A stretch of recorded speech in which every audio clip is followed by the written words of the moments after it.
आज का हेडिंग है वेंट ऑफ फैक्टर। एक हेडिंग है, इसके बाद हम क्वेश्चन आंसर पे आ जाएंगे। देखो, van't Hoff factor, went Hoff factor. तो एक साइंटिस्ट था वेंट ऑफ, ठीक है। अब जो ये साइंटिस्ट था वेंट ऑफ, इसने सोचा कि जरूरी नहीं है कि सारी चीज क्या होगी 100% होगी। जैसे मैंने कहा NaCl, ठीक है, NaCl के 1 मोल लिए और मुझे यहाँ पे मिल गए 2 मोल। तो ये 2 मोल मुझे कब मिलेंगे? 1+1 2 मोल।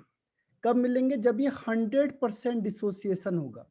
ये ऐसी है जैसे मैंने आपको पढ़ाया या आपने कहीं स्कूल से पढ़ा, और स्कूल से पढ़ने के बाद आपको कहा जाएगा कि आपको 100% आ गया, जितना स्कूल में पढ़ाया गया है वो सारा का सारा आपको आता है, आपको 100% नॉलेज है। तो ये मैं सही कह रहा हूँ या गलत कह रहा हूँ मैं? ठीक है। ये तो ऐसी है कि जितना टीचर्स ने स्कूल में पढ़ाया आपको या ट्यूशन में पढ़ाया आपको, ये आपको सारी सारी नॉलेज है। ठीक है। तो ये स्टेटमेंट क्या हो जाएगा? रॉन्ग हो जाएगा, क्योंकि ऐसा होता नहीं है। ठीक है। नॉर्मल लाइफ में क्या होगा? ये पॉसिबल नहीं है कि आपको 100% नॉलेज हो। तो सपोज करो ऐसा ना हो, फिर क्या होगा? तो वेंट हॉप ने क्या किया? वेंट हॉप ने कहा कि इसको निकालने का एक और तरीका मैं आपको बताता हूँ। ठीक है। तो वेंट हॉप ने एक फॉर्मूला दिया, वेंट हॉप। तो उसके नाम से ही इसको कह दिया गया वेंट हॉप फैक्टर। ठीक है। तो उसने इसमें मेन चीज क्या थी? To measure the, to measure the degree of dissociation, degree of dissociation, ठीक है, या एसोसिएशन। मतलब डिग्री ऑफ कितने परसेंट, डिग्री का मतलब होता है परसेंट, कितने परसेंट एसोसिएशन, ठीक है, कितने परसेंट डिसोसिएट हो रहा है और कितने परसेंट एसोसिएट हो रहा है। कौन? सॉल्यूट इन सॉल्यूशन में। उसको मेजर करने के लिए वेंट हॉप ने एक फैक्टर दिया, उसे कहते हैं वेंट हॉप फैक्टर। समझ में आया सबको? जरूरी नहीं कि 100% हर एक चीज होती है, हो सकता है 50% हो सकता है 10% हो सकता है 2% हो सकता है 1% हो। तो इसको मेजर करने के लिए क्या किया? एक फैक्टर दिया गया, उसे कहते हैं वेंट ऑफ फैक्टर। ये सारे के सारे आंसर को चेंज कर देता है। ठीक है। तो अब ये है क्या? देखो, सबसे पहले वेंट ऑफ फैक्टर क्यों दिया गया? Why van't Hoff give a factor. तो उसने कहा कि to measure the degree of dissociation, की जरूरी नहीं 100% हो सकता है किसी को 10% आया, किसी को 20% आया, किसी को 50% आएगा। जैसे अभी मैं पढ़ा रहा हूँ, तो यह कोई भी पढ़ा रहा है, तो हो सकता है किसी की नॉलेज, किसको कितना 10% ही आया हो, किसी को 20% आया हो, किसी को 50% आया हो, किसी को 80% आया हो, किसी को 90% आया हो। तो ये क्या डिफरेंट है ना, हर एक पर्सन के लिए क्या है, ये डिफरेंट वैल्यू होगी। तो उसने कहा ऐसा नहीं होता कि 100, किसी को 100% भी आ गया होगा। ठीक है। तो कितना आया हर एक के लिए अलग अलग होगा, उसे कहते हैं डिग्री। डिग्री मतलब परसेंटेज। डिसोसिएशन की परसेंटेज कितनी है और एसोसिएशन की परसेंटेज कितनी है, उसको मेजर करने के लिए वेंट ऑफ ने एक फैक्टर दिया था, that is called van't Hoff factor. ठीक है। तो अब ये है क्या, इसको मैं बता देता हूं, इसकी डिफाइन कैसे लिखोगे। वेंट ऑफ फैक्टर का फॉर्मूला होता है नॉर्मल मोलर मास, नॉर्मल मोलर मास। यानी कि नॉर्मल का मतलब आपको समझ में आ गया, जो कैलकुलेटेड होता है, upon abnormal, abnormal molar mass. ठीक है। नॉर्मल का मतलब कैलकुलेटेड, ध्यान रखना कभी भी, जो कैलकुलेशन करके आना चाहिए। और एबनॉर्मल का मतलब ऑब्जर्व्ड या एक्सपेरिमेंटल, ध्यान रखना, जो एक्सपेरिमेंट करके आया, एक्सपेरिमेंटल, जो एक्सपेरिमेंट करके आया या जो ऑब्जर्व करके आया, उसे हम कहेंगे एबनॉर्मल, क्योंकि एबनॉर्मल तो डिफरेंट होगा और कैलकुलेटेड अलग होगा।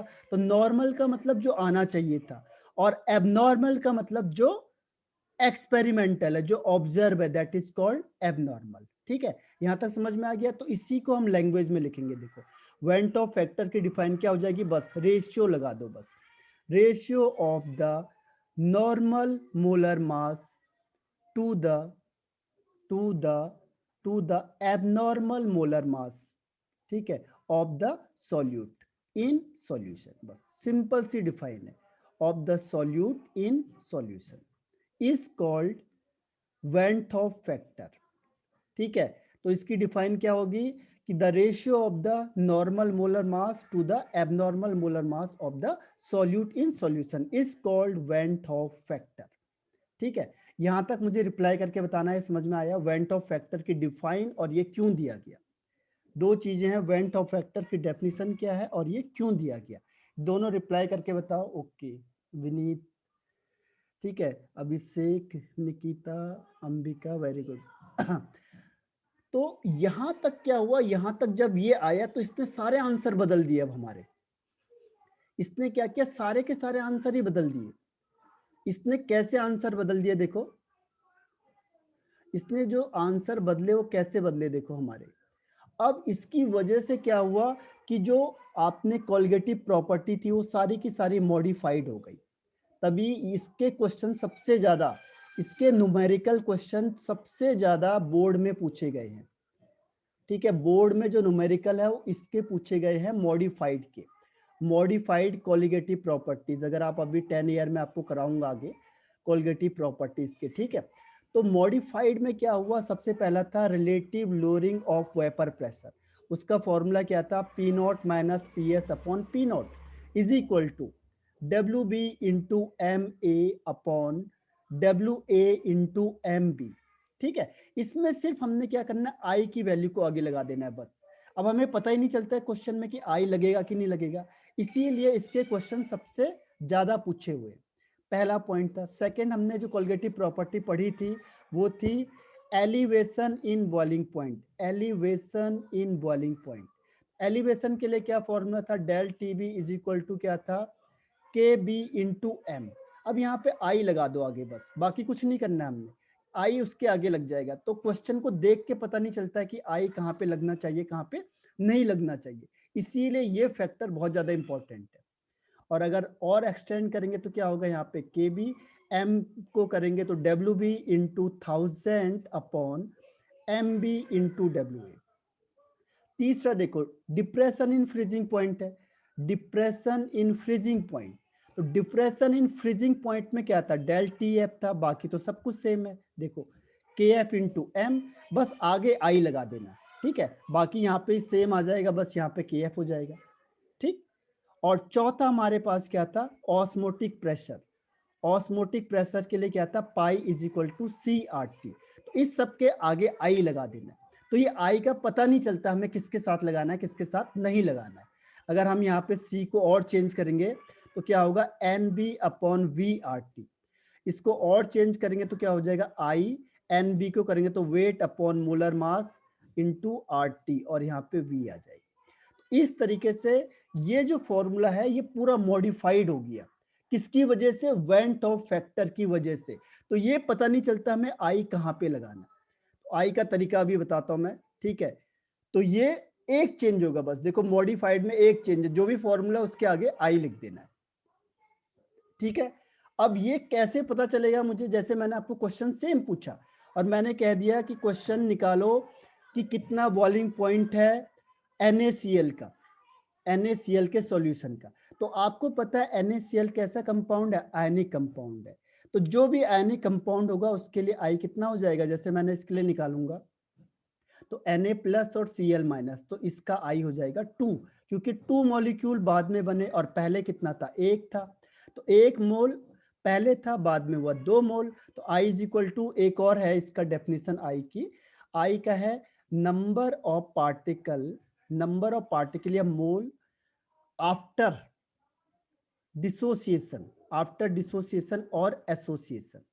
ठीक है, upon number of particle before association और डिसोसिएशन। ठीक है, पहले कितना था, 1 था, बाद में कितना हो गया, 2 हो गया। तो आंसर कितना आ गया, 2/1 यानी 2।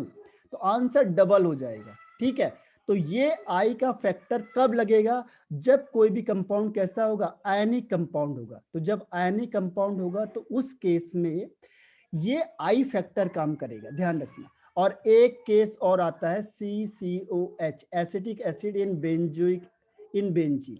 इसमें ये क्या होता है, एसोसिएशन हो जाता है। तो ये 2 ही क्वेश्चन आपको पूछे जाते हैं।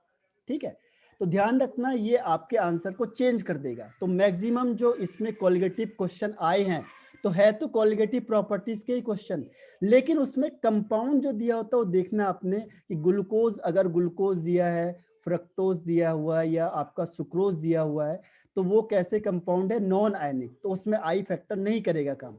लेकिन जैसे आयनिक कंपाउंड आएगा ये आपका आंसर चेंज कर देगा। इसीलिए अगर आप प्रीवियस सेट के क्वेश्चन को चेक करोगे तो इसमें से जो 10 एयर के चेक करोगे तो लगभग 6 क्वेश्चन आपको इस आई से रिलेटेड मिलेंगे, यानी कॉलिगेटिव प्रॉपर्टी से होगा, लेकिन यहाँ पे आई वाला क्वेश्चन आया होगा। ठीक है, पता नहीं चलेगा क्वेश्चन देख के, लेकिन हमें समझना पड़ेगा। ठीक है, तो ये समझ में आया किसी को या नहीं आया? रिप्लाई करके बताना मुझे, यस नो, फिर मैं आगे बढ़ जाता हूँ। मेरी आवाज, हो सकता है आपका नेटवर्क होगा थोड़ा सा, यानी नेटवर्क चेक करना अपना, क्योंकि नेटवर्क अगर कई बार डाउन होता है तो आवाज क्या होती, कट जाती है। बाकी सबको तो आवाज सही आ रही है? ठीक है, ग्लूकोज में हाँ नॉर्मल फॉर्मूला यूज होगा। ग्लूकोज में नॉर्मल, जैसे ग्लूकोज, फ्रक्टोज, यानी नॉन आयनिक कंपाउंड में नॉर्मल फॉर्मूला यूज होगा। लेकिन जैसे आयनिक कंपाउंड आएगा क्या होगा कि ये आपका आई वाला फैक्टर यूज हो जाएगा तुरंत। ठीक है, तो अब देखो ये आई वाले क्वेश्चन में बहुत ज्यादा मैं आगे प्रैक्टिस कराऊंगा आपको इसकी। एक और पॉइंट बता देता हूं मैं आपको, ये मॉडिफाइड हो गया। अब इसमें देखो, अब क्या होता है कि इसमें दो चीजें आती है। पहला आता है इसमें डिग्री, पहला लिखता हूं first, degree of association, degree sorry dissociation पहले कर देते हैं, क्योंकि सबसे ज्यादा क्वेश्चन इसमें डिसोसिएशन के ही आते हैं। एसोसिएशन कम आता है, डिसोसिएशन ज्यादा आता है। तो इसका डिग्री मतलब परसेंटेज, तो हम क्या कहेंगे, फ्रैक्शनल, यानी number of particle, number of particle undergo dissociation, number of particle undergo dissociation, किसके कंपैरिजन में, प्रीवियस वाले के, पहले वाले के। ठीक है, number of particle before dissociation, तो इतना भी कर सकते हैं, अंडरगो, अंडरगो डिसोसिएशन। ठीक, अब होता क्या है, जैसे सपोज करो मैं एग्जांपल बता रहा हूं आपको, ए बी कोई कंपाउंड है। ठीक है, ये टूटेगा ए प्लस में और बी माइनस में। ठीक, तो सपोज करो इसके पहले 1 मोल थे, यहाँ 0 0 है। अब डिग्री ऑफ डिसोसिएशन को हम करते हैं अल्फा से। अब मैंने कहा सपोज करो ये अल्फा यानी 10% टूट रहा है, 20%, तो ये माइनस अल्फा हो जाएगा। तो यहाँ पे बनेगा N1 अल्फा, ये बनेगा N2 अल्फा। हालांकि डेरिवेशन उतनी ज्यादा इंपॉर्टेंट नहीं है इसमें, इसमें क्वेश्चन आंसर ही आएंगे। और ध्यान रखना दूसरी चीज का कि जरूरी नहीं है कि यही फॉर्मूला लगेगा, क्योंकि ये केवल किसके लिए, जब बाइनरी सॉल्यूशन होगा तब। अब होता क्या है देखो, अब पहले स्टार्ट में क्या था, एट स्टार्ट में था 1। ठीक है, स्टार्ट में 1 मोल था, यहाँ 0 एंड 0 है। आफ्टर टी टाइम, अगर टी टाइम हम यूज करते हैं तो क्या होगा, ये 1 माइनस अल्फा होगा, तो ये N1 अल्फा, ये N2 अल्फा। ठीक है, अब यहाँ पे क्या होगा कि I इज इक्वल टू क्या बोला था हमने, number of particle, number of particle before after dissociation upon number of particle before dissociation. तो बिफोर में एक था और आफ्टर में ये वाला भी पार्ट लेना है, आपने ध्यान रखना है, इसको भी लेना है हमने, इसको भी लेना है, क्योंकि बाद में ये भी बच जाएगा, ये भी बचेगा, ये भी बचेगा।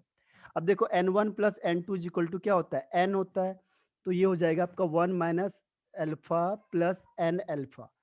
ठीक है, अब इसमें से देखो 1 को इधर से इधर शिफ्ट कर दो, ये I है, 1 इधर से इधर जाएगा तो क्या होगा, minus alpha plus N alpha is equal to 1 minus I, I minus 1, sorry I minus 1। अब इसमें अल्फा कॉमन ले लो तो क्या आ जाएगा यहाँ पे N माइनस 1, ये N इधर प्लस का होगा, ये माइनस का होगा, is equal to I minus 1। ठीक है, तो अल्फा का क्या फॉर्मूला आ जाएगा, ये हो जाएगा I minus 1 upon alpha sorry N minus 1। ये फॉर्मूला यूज करते हैं, लेकिन इसको यूज तब करेंगे जब ये बाइनरी सॉल्यूशन होगा, अदरवाइज इसे यूज नहीं करेंगे। ठीक है, इसका ध्यान रखना। ठीक है, तो ये डेरिवेशन समझ में आई या रिपीट करूं, डेरिवेशन समझ में आया या रिपीट करूं? इसको मैं आपको एग्जाम्पल के थ्रू बताता हूँ। देखो एग्जाम्पल के थ्रू बताता हूँ, जैसे सपोज करो कि ए बी है कोई चीज, एक बार एग्जाम्पल के थ्रू बताता हूँ फिर बताना मुझे। ठीक है, ए बी है और ये टूटेगा ए प्लस और बी माइनस में। ठीक है, मैंने कहा स्टार्टिंग में ये 1 मोल था, अब मैंने कहा कि चलो ये 1 मोल नहीं टूट रहा, ये केवल 30% ही टूट रहा है बस। 30% का मतलब ध्यान रखना 30 अपॉन 100, यानी 0.3, तो अल्फा की वैल्यू हो गई आपकी 0.3। वो कहेगा 30% टूट रहा है, 50 टूटेगा, 80 टूटेगा, जितना भी होगा उसे यहाँ लिख दो। अब क्या होगा 1 माइनस 0.3, तो जब ये जितना टूटेगा उतना ये बनेगा 0.3, ये भी 0.3। तो आई इज इक्वल टू क्या हो जाएगा 1 माइनस 0.3 प्लस 0.3 प्लस 0.3 अपॉन 1, क्योंकि स्टार्टिंग में 1 था। इससे ये कैंसिल आउट हो जाएगा, आंसर हो जाएगा 1.3। होना कितना चाहिए था 2, लेकिन ये कह रहे हैं कितना 30% ही टूटा बस, यानी 30% ही आया समझ में। तो आई की वैल्यू कितनी आ जाएगी 1.3। तो ये आपके आंसर को पूरा चेंज कर देगा। अगर क्वेश्चन में लिखा नहीं है, क्वेश्चन में कुछ भी मेंशन नहीं है, तो 100% एज्यूम करना है। अगर क्वेश्चन में गिवन नहीं है कि परसेंटेज कितना है, तो गिवन है 100% एज्यूम करना है, अगर गिवन नहीं है तो। जैसे उसने लिखा नहीं है 30%, 40, 50, तो हमने क्या करना है, एक और एग्जांपल आपको बताता हूँ इसमें पहले। ठीक है, आपने कहा चलो इसको 70% कर दो। क्वेश्चन आ गया कि ए बी है, चलो NaCl ले लिया मैंने, NaCl और ये कितना टूट रहा है 70% टूट रहा है। ठीक है, तो पहले 1 मानो स्टार्टिंग में, उसके बाद 70% का मतलब 0.7, क्योंकि 70% ही टूट रहा है, तो 70% मीन 70/100 इज इक्वल टू 0.7। तो ये 0.7 हो गया। अब ये जितना टूटेगा उतने तो ये दोनों बनेंगे। ठीक है, ध्यान रखना, क्योंकि ये दोनों सेम है, 1 मोल 1 मोल, तो जितना यहाँ से टूट के जाएगा उतना ये बनेगा। अब मैंने कहा आई इज इक्वल टू, तो कितना होगा, कितने नंबर ऑफ पार्टिकल्स या मोल्स बाद में थे। ठीक है, अपॉन जितना स्टार्टिंग में कितना था 1 था। अब इससे ये कैंसिल आउट हो गया, तो आंसर कितना हो गया 1.7। तो आई की वैल्यू हो गई 1.7। लेकिन अगर क्वेश्चन में गिवन ही नहीं है और आपको Na दे दिया, NaCl, क्वेश्चन में गिवन ही नहीं है परसेंटेज का, तो ध्यान रखना फिर कितना आ जाएगा 1 + 1 2।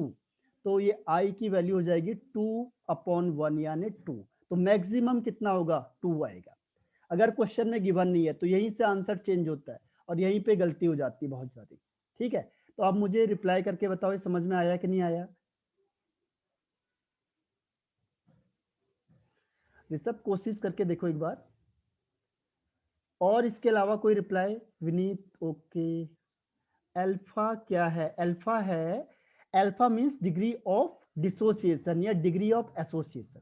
Alpha means degree of dissociation. देखो अल्फा का मतलब क्या हुआ, डिग्री ऑफ डिसोसिएशन, डिसोसिएशन।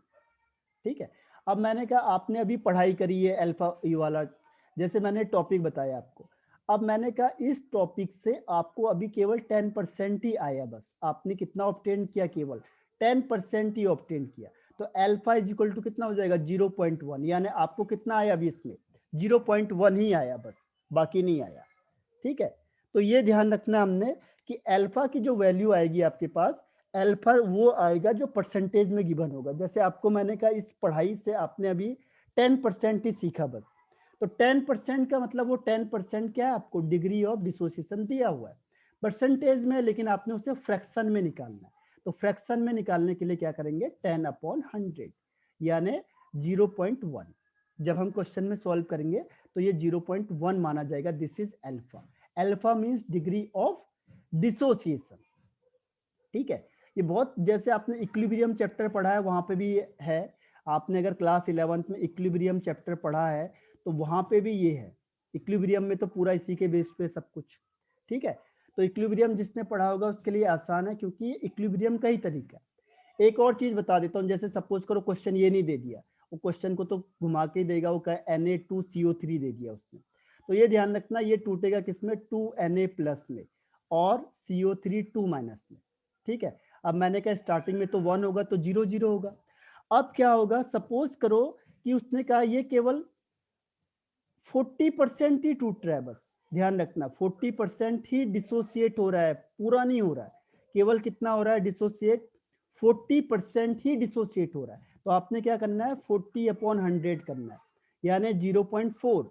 तो इसका 0.4 चला गया, क्योंकि पहले 1 था, अब 40% टूट गया, तो 40 का मतलब 0.4 इससे कम हो गया। और ये कितना बनेगा, देखो डबल बन रहा है, तो 2 × 0.4 और ये 0.4। अब आई की वैल्यू निकालनी, आई का मतलब जितने पार्टिकल बाद में थे और जितने पार्टिकल पहले थे।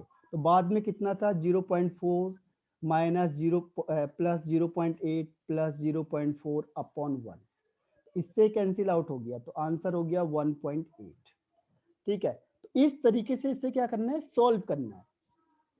अब बताओ मुझे रिप्लाई करके, ये क्वेश्चन आपको लास्ट में मिलेगा, आई का बीच में भी आ सकता है। ठीक है, वेरी गुड, तो समझ में आ गया। अब हम नेक्स्ट में चलते हैं, आज क्वेश्चन आंसर भी करेंगे। ओवरऑल करना है, ओवरऑल ऋषभ, ओवरऑल देखना है हमने, टोटल पार्टिकल्स कितने हुए बाद में और पहले कितने थे। बाद में कितने बचे, देखो बाद में कौन सा बचा, एक ये बच गया, एक ये बच गया, एक ये लास्ट में है। तो जो बाद में बचा हम उसे देखेंगे अपॉन जितना पहले था, पहले एक था और बाद में कितने बचेंगे, इतने बाद में बचेंगे। ठीक है, तो इस तरीके से इसे सॉल्व करना। अब एक लास्ट पॉइंट बचा है, फिर मैं आपको क्वेश्चन आंसर कराऊंगा, उससे आपको क्लियर हो जाएगा, क्योंकि जितने भी कॉन्सेप्ट बचते हैं वो क्वेश्चन आंसर में आ जाते हैं। क्वेश्चन आंसर में हम उसे अप्लाई करते हैं चीजों को। ठीक है, तो इसमें आपको बताता हूं मैं, second is degree of association. Degree of association, degree वैसे परसेंटेज होता है, कितने परसेंटेज कोई चीज जुड़ रही है, that is called degree of association. ठीक है, तो इसमें भी वही होता है, number of particle, number of particle after undergo association, कितने पार्टिकल क्या हो रहे हैं, एसोसिएट हो रहे हैं, as compare to starting one, शुरू में कितने थे और बाद में कितने एसोसिएट हो गए। ठीक है, हो गया डिग्री, जैसे परसेंटेज होती है, आपने कितना पढ़ाई करी वो परसेंटेज हो गया, आपको कितना नॉलेज है वो आपकी परसेंटेज हो गई नॉलेज की। ठीक है, तो ये कितना एसोसिएट हुआ, कितना जुड़ गया आपस में, एसोसिएशन मतलब कंबाइंड हो जाना।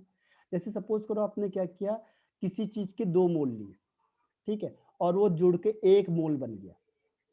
ठीक है, तो ये कितना एसोसिएट हुआ, तो ये अगर 100% हुआ तो ये कितना माना जाएगा, इसमें अल्फा को लेंगे हम 1/2।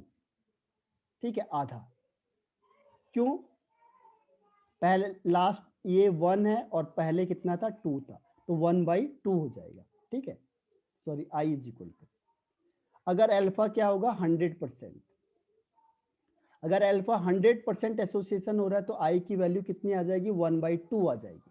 अब देखो इसकी डेरिवेशन करते हैं, हालांकि डेरिवेशन बहुत ज्यादा इंपॉर्टेंट नहीं है, क्योंकि डेरिवेशन क्वेश्चन में आती नहीं है, कभी भी ना पूछी गई है डेरिवेशन आपको, फिर भी एक बार आपको डेरिवेशन समझा देता हूँ। देखो इसकी डेरिवेशन में क्या है ना, वो फॉर्मूला कभी लगता है, जैसे मैंने कहा ए, ठीक है, यहाँ एन मोल ले लिए, तो गिव्स तो क्या हो जाएगा यहाँ पे ए की पावर एन। ठीक है, अब सपोज करो स्टार्टिंग में 1 था, यहाँ 0 हो गया, अब ये 1 माइनस अल्फा जाएगा, तो जितना ये होगा, जितना यहाँ पे लिखा होगा ये अपॉन में चला जाएगा, जैसे यहाँ 3 लिखा है तो ये अपॉन में 3 हो जाएगा, ये 4 लिखा है तो अपॉन में 4 हो जाएगा। सीधी सी बात है, 4 से 1 बन रहा है तो कितना करोगे, अपॉन 4 करोगे। अगर मैंने कहा 5 मॉलिक्यूल लिए और एक ही बन रहा है तो 1/5 हो जाएगा। अगर मैंने 6 मॉलिक्यूल लिए और एक ही बन रहा है तो 1/6 हो जाएगा। ठीक है, तो इस तरीके से हमें करना है। अब इसको आई का फॉर्मूला लगा दो, आई क्या कहता है, number of particle after association upon number of particle before association, before में तो एक ही था और आफ्टर में इतने हो गए। ठीक है, अब क्या होगा, 1 को तो हटा ही दो, ये इधर से इधर चला जाएगा, तो क्या होगा, minus alpha plus alpha by 1 is equal to I minus 1। ठीक है, क्योंकि ये 1 को मैं इधर से इधर ले गया तो ये माइनस में हो जाएगा। अब यहाँ से अल्फा कॉमन ले लो तो ये बचेगा 1 अपॉन एन माइनस 1। ठीक है, अब आई माइनस 1, इसका एलसीएम ले लोगे तो क्या आएगा, 1 minus N upon N is equal to alpha I minus 1। अब ये इधर जाएगा, ये अपॉन में आ जाएगा, तो alpha is equal to N I minus 1 upon 1 minus N.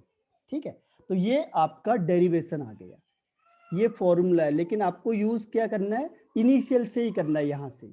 ठीक है, यहाँ से करोगे ज्यादा बेटर है, यहाँ करोगे तो आप थोड़ा कंफ्यूज हो सकते हो। ठीक है, लेकिन अगर आप यहाँ से करोगे तो भी आपका आंसर, दोनों आंसर सेम आएंगे। लेकिन ये कब है, ये तो सब जनरली है, हाँ ये तो जनरल है, इसको आप डायरेक्ट लगा सकते हो किसी भी कंपाउंड के लिए। ठीक है, तो एक आपको अप्लाई करके बता देता हूं। सपोज करो आप बताओ मुझे, जैसे मैंने कहा कि इसके 2 मोल ले लिए मैंने, ठीक है, और 2 मोल आपस में कंबाइंड हो गए, तो यहाँ पे 1 था, स्टार्टिंग में 0 था, उसके बाद कितना निकला, मैंने कहा कितने % एसोसिएशन हो रहा है, आपने कहा 50% एसोसिएशन हो रहा है, या क्वेश्चन में दिया है 50% एसोसिएशन, ठीक है। 50% का मतलब 50/100, ठीक। तो यहाँ पे हमने कितना करना है, 0.5। अब यहाँ पे कितना जाएगा, 0.5 डिवाइडेड बाई 2 क्यों जाएगा, जितने नंबर ऑफ मोल्स है ये अपॉन में जाएंगे, और जितना ये अल्फा है ये वैल्यू यहाँ जाएगी, ये ध्यान रखना। अब मैंने कहा आई की वैल्यू निकालो, तो क्या होगा, 1 माइनस 0.5 प्लस 0.5/2 डिवाइडेड बाई 1, ठीक है। अब इससे आगे सॉल्व करो, तो इसमें से ये जाएगा तो कितना बचेगा, 0.5 बचेगा। तो आई इज इक्वल टू 0.5 प्लस 0.5/2, इसका एलसीएम लेंगे तो 2 से इसको मल्टीप्लाई करना पड़ेगा, तो ये जाएगा 1 प्लस 0.5/2 यानी 1.5/2 यानी 0.75। तो ये आपका आंसर। तो यहाँ पे आई की वैल्यू कितनी आ रही है, इतनी। तो ये आपके आंसर को क्या करेगी, चेंज कर देगी। पूरा का पूरा जो हमारा आंसर है वो इससे चेंज हो जाएगा। हमारा पूरा जो आंसर है वो इस आई की वजह से चेंज हो जाएगा। देख रहे हो आप, इसीलिए मैंने कहा कि जो बोर्ड में सबसे ज्यादा क्वेश्चन है वो इस आई से रिलेटेड पूछे गए हैं, जो हमें पता नहीं चलते। अभी मैं क्वेश्चन आंसर कराऊंगा आपको, तो उसमें समझ में आ जाएगा आपको। तो ये आपका चैप्टर फिनिश हो गया, चैप्टर खत्म हो गया अभी। अब बताओ इसमें से ये कोई चीज ऐसी है जो नहीं आई आपको इन दोनों में से।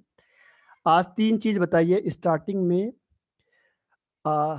जीरो, स्टार्टिंग में 0 क्यों लिया, 0 नहीं है, 1 है। जो प्रोडक्ट है वो तो 0 ही लेंगे ना, क्योंकि प्रोडक्ट तो बनेगा ही नहीं स्टार्टिंग में। स्टार्टिंग में सपोज करो आप कोई चीज बनाओगे, तो पहले जो चीज है वो आपके पास 100% होगी, और प्रोडक्ट तो कुछ होगा ही नहीं शुरू में, ठीक है। प्रोडक्ट कब बनेगा, जब आप बनाना स्टार्ट करोगे उससे। जब आपने काम कर लिया, आपने कहा मैंने 50% कर दिया, तो 50% प्रोडक्ट बनेगा, है ना। और कोई इसके अलावा क्वेश्चन, एनी क्वेश्चन?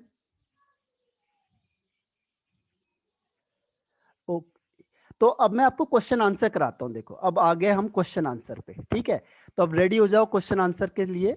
अब आपको मैं कराता हूं क्वेश्चन आंसर, ठीक है। क्वेश्चन आंसर आते हम लोग, ये आ गया। देखो ये मेरे एनसीईआरटी के क्वेश्चन निकल गए आपके पास, ठीक है। एनसीईआरटी में देखो क्वेश्चन नंबर ये है आपके पास, 1 सेकेंड, पहले मैं इसको,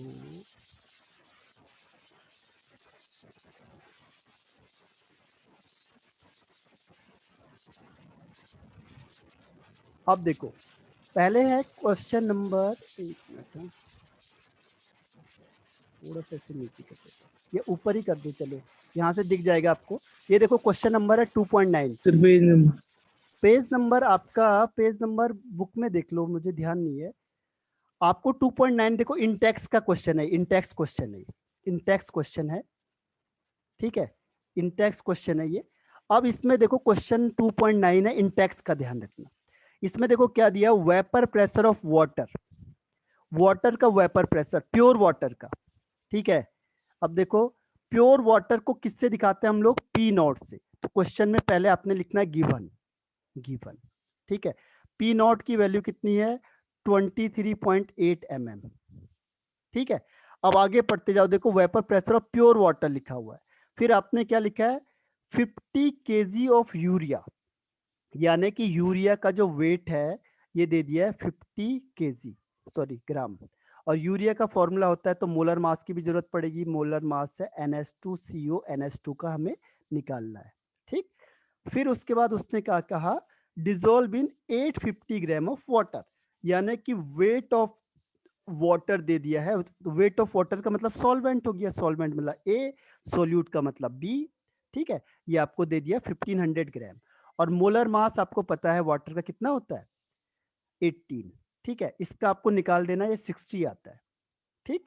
अब आपको पूछा क्या, देखो calculate the vapour pressure of water for the solution. Solution का मतलब वेपर प्रेशर, सॉल्यूशन का पूछा हुआ है आपको, ठीक है।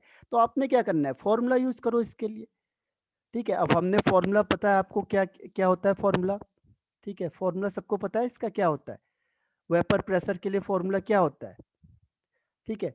वेपर प्रेशर के लिए यहाँ पे लिख देता हूँ मैं। देखो वेपर प्रेशर का फॉर्मूला होता है, एक मिनट, हाँ 1 सेकेंड। वेपर प्रेशर का फॉर्मूला होता है P naught minus P S upon P naught is equal to W B into M A upon W A into M B. ठीक है, तो ये देखो अब हमें क्या निकालना, पी एस की वैल्यू निकालनी है, पी नॉट की वैल्यू गिवन है, डब्ल्यू बी गिवन है, एम ए का मतलब solvent, sorry A for solvent, A तो वाटर है, और एम बी ये है, और डब्ल्यू ए ये है। ये सारी वैल्यू तो मुझे गिवन है, केवल मुझे क्या निकालना है, पी एस निकालना है, क्योंकि वेपर प्रेशर पूछा ना आपसे इसने।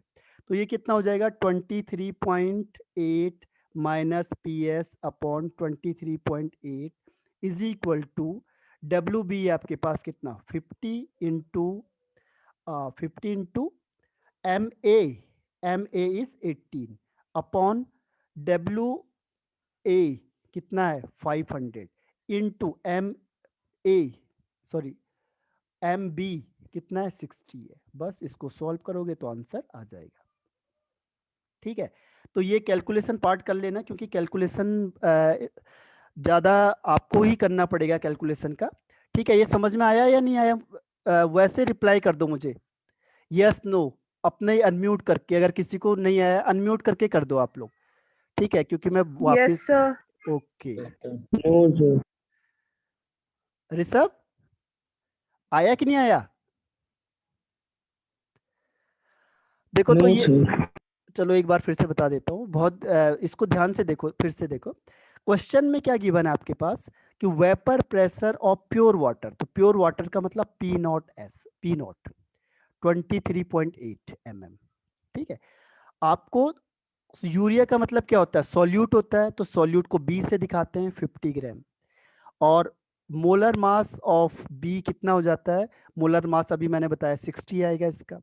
तीसरी चीज देखो 850 ग्राम ऑफ वाटर, वाटर को किससे दिखाते हैं, ए से, तो वेट ऑफ वाटर आपके पास 500 हो गया। और आपको पता है कि मोलर मास ऑफ वाटर हमने कई बार निकाला है 18। ठीक है, अब आपको क्या निकालना है, पीएस। कैसे पता चला मुझे पीएस, क्योंकि यहाँ पे लिखा है calculate the vapour pressure of water for this solution, यानी पीएस सॉल्यूशन का निकालना है कह रहा है वो। तो पीएस के लिए हमने क्या फॉर्मूला लगाना, P naught minus P S upon P naught is equal to W B into M A upon W A into M B. अभी हमने किया था ये relative lowering of vapour pressure. ठीक है, बस अब हमने वैल्यू पुट करनी है और कुछ थोड़ी करना है इसके अलावा। अब वो कह रहा है रिलेटिव लोअरिंग भी बताओ इसकी, देखो रिलेटिव लोअरिंग भी कह रहा है वो। ठीक है, तो रिलेटिव लोअरिंग का मतलब ये वाला पूरा पोर्शन बताना आपने।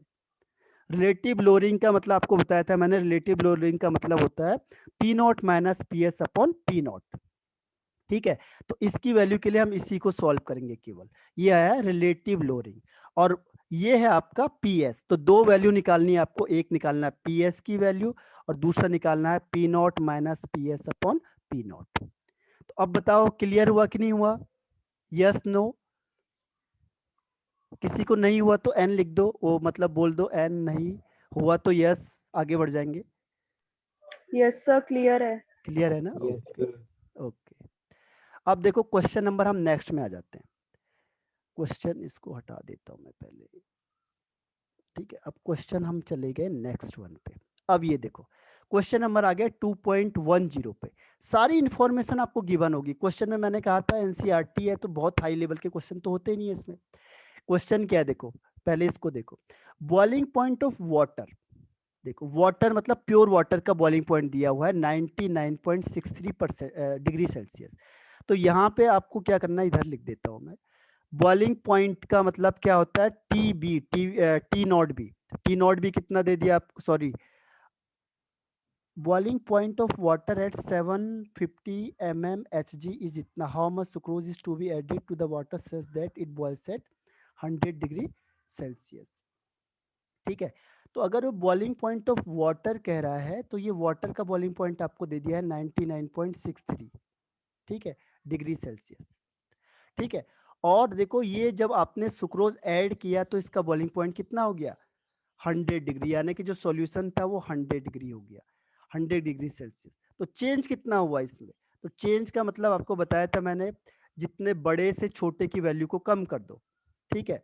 तो कितना हो जाएगा 100 माइनस 99.63 यानी 0.37, ठीक है। अब आगे देखो, पूछ रहा है कि आपसे calculate the weight of sucrose, how much sucrose का मतलब वेट ऑफ सुक्रोज आपको निकालना है।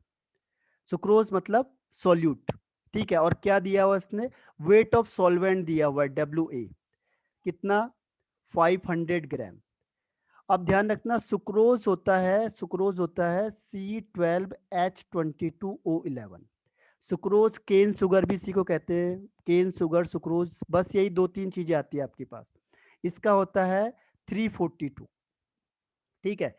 अब सारी इंफॉर्मेशन आपको दी है, फॉर्मूला लगा दो। Del TV is equal to क्या होता है, del TV is equal to होता है K B into WB into 1000 upon MB into WA।